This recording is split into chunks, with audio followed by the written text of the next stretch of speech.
Bismillahirrahmanirrahim. Assalamualaikum warahmatullahi wabarakatuh. Bertemu kembali di pembelajaran pendidikan agama Islam dan budi pekerti.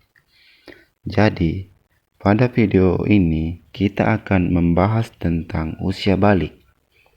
Ini merupakan pelajaran kelas 4 SD semester 1 untuk kurikulum merdeka. Kenapa judulnya menyambut usia balik? Karena setiap orang pasti akan mengalami masa balik.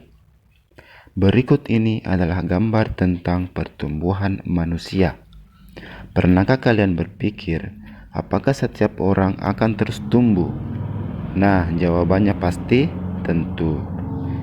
Jadi, baiklah teman-teman, saya akan menjelaskan tentang masa pertumbuhan manusia yang dimulai dari masa bayi, balita, anak-anak, remaja, dewasa, dan kakek-kakek.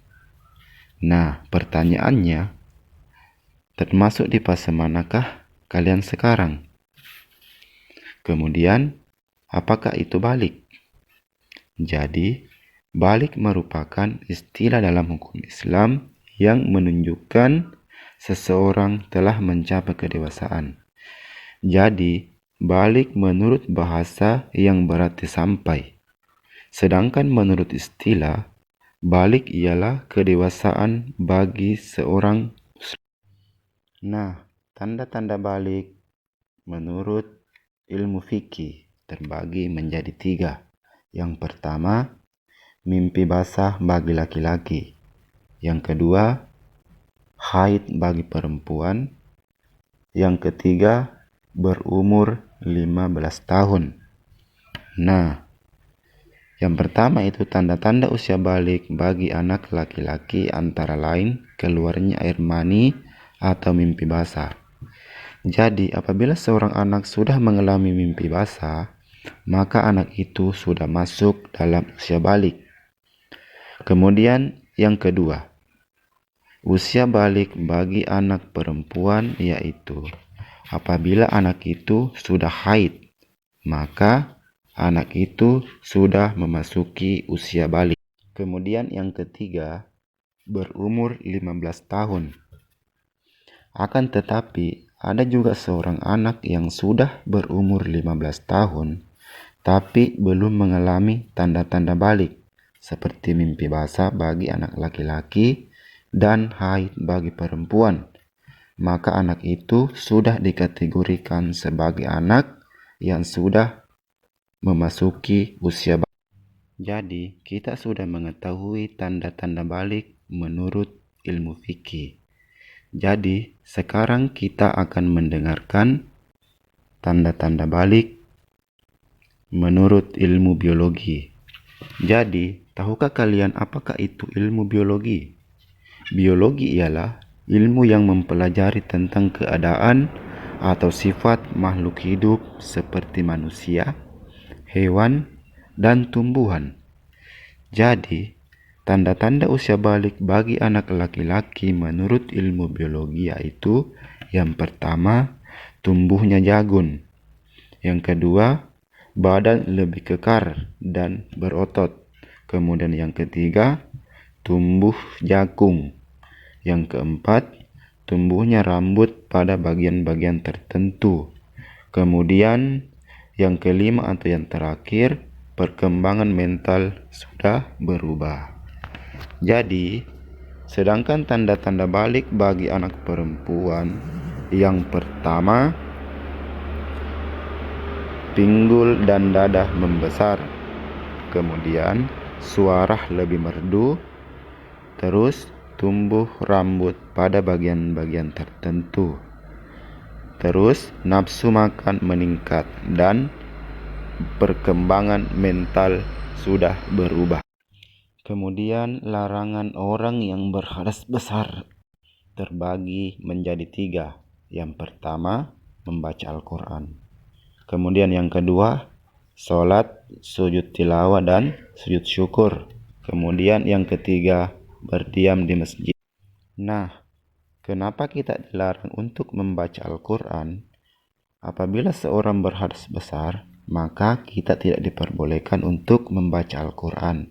Karena Al-Quran itu merupakan kitab suci yang diturunkan oleh Allah Subhanahu wa Ta'ala kepada umat Islam. Jadi, pada saat berhadas besar, kita tidak diperbolehkan untuk membaca Al-Quran. Kemudian yang kedua, sholat. Pada saat berhadas besar, kita juga tidak diperbolehkan untuk melaksanakan sholat. Karena apabila kita ingin melaksanakan sholat, maka kita itu harus benar-benar dalam keadaan bersih. Karena kita mau menghadap kepada Sang Pencipta. Kemudian yang ketiga, berdiam di masjid. Apabila kita berhadas besar, maka kita itu tidak diperbolehkan untuk berada di dalam masjid. Karena kenapa?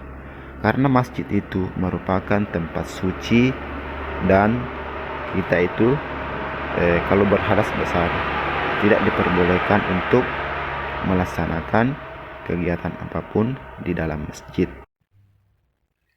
Kemudian kewajiban setelah usia balik juga dibagi menjadi 3. Yang pertama, salat fardu. Yang kedua, menutup aurat. Yang ketiga, mencari ilmu. Ya, jadi salat fardu. Sejak umur berapa kalian melaksanakan salat fardu atau salat 5 waktu? Kemudian, siapa yang mengajari kalian doa dan cara salat fardu? Mengapa kita harus salat? Jadi, salat adalah tiangnya agama. Orang yang mendirikan salat berarti dia telah menegakkan agama. Dan sebaliknya, orang yang meninggalkan salat berarti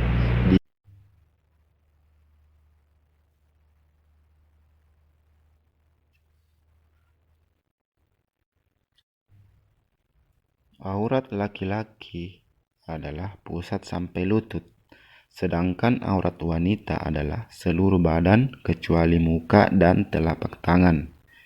Pakaian wanita itu tidak boleh terlalu ketat, sehingga menampakkan bentuk tubuh yang bukan kain, yang tipis, sehingga warna kulit terlihat. Kemudian yang ketiga, mencari ilmu. Jadi setiap muslim, baik muslim laki-laki maupun muslim perempuan, itu mempunyai kewajiban untuk mencari ilmu. Jadi kewajiban itu dimulai sejak manusia itu lahir sampai meninggal. Karena ilmu hanya dapat diperoleh dengan belajar. Karena dengan belajarlah kita bisa mengetahui sesuatu apa yang kita tidak ketahui sebelumnya. Jadi, sekianlah video pada kesempatan ini dan semoga bermanfaat bagi kita semua.